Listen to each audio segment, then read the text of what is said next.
રાજકોટમાં એનાલોગ પનીરના વેચાણ મામલે મીડિયા અહેવાલ બાદ આરોગ્ય વિભાગે લાતી પ્લોટ વિસ્તારમાં આવેલી ફોર્ચ્યુન મિલ્ક પ્રોડક્ટ પર દરોડા પાડ્યા હતા। શરૂઆતમાં સંચાલકે અધિકારીઓને અંદર પ્રવેશવા દીધા ન હતા, પરંતુ બાદમાં તપાસ હાથ ધરાઈ હતી। તપાસ દરમિયાન મોટા પ્રમાણમાં એનાલોગ પનીરનો જથ્થો મળી આવતા તેને જપ્ત કરી કાયદેસરની કાર્યવાહી શરૂ કરવામાં આવી છે।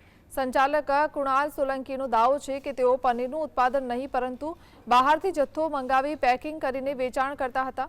આરોગ્ય વિભાગ સમગ્ર મામલે તપાસ કરી રહ્યું છે અને ખાદ્ય સુરક્ષાના નિયમોના ભંગ અંગે આગળની કાર્યવાહી હાથ ધરવામાં આવી છે। વસ્તુ જે છે કાઈ પણ લઈ જાય ફેક્ટરીમાંથી આરોગ્ય અધિકારી નથી, આરોગ્ય અધિકારી મને ખબર નથી આવ્યા ના ના ના હાલ્યો આરોગ્ય અધિકારી છે જ નહીં। આરોગ્ય અધિકારી મને ખ્યાલ જ નથી આમાં ક્યાં છે હાજી ઈ મને ખ્યાલ નથી ઈ ક્યાંથી પનીર જુનાગઢ થી આવે પણ ક્યાંય છે જ નહીં।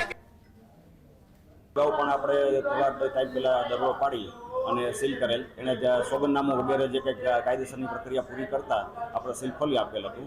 ત્યારબાદ એનું આજે જે જાહેરનામું સરકાર દ્વારા બહાર પાડવામાં આવેલું છે કે એનાલોગ પનીર પર સંપૂર્ણ પ્રતિબંધ મૂકવામાં આવેલ છે, તેના અનુસંધાને આજે આપણે અહીં ચેકિંગ હાથ ધરેલ છે।